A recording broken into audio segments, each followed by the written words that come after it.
Over the past couple of weeks, this backyard has really transformed beautifully.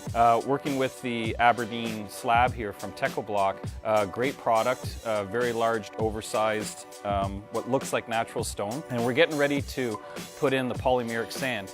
We're actually going to be using Techniseal's Next Gel. It's an amazing polymeric sand. I've worked with it before. But in this particular instance, I'm doing a preparation right now in which the pool coping here is on a concrete beam which is connected to the steel wall panel of the pool. So that's frost protected. It isn't going to move.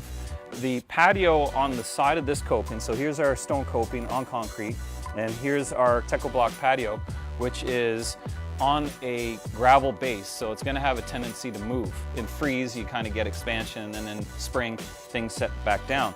So to separate these two surface areas, we're going to actually have this gap filled in with a self-leveling caulking, which will give, but in order for me to have the sand that I got to do momentarily, put in these joints and not fill into this gap, I'm just taking some construction sill foam, which is about 4 inches, and I'm just folding it into thirds, and I'm tucking it into this gap.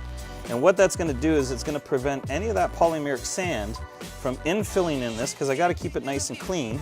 And once the polymeric sand is all installed and hardened up, I can come back later and pull this gasket out.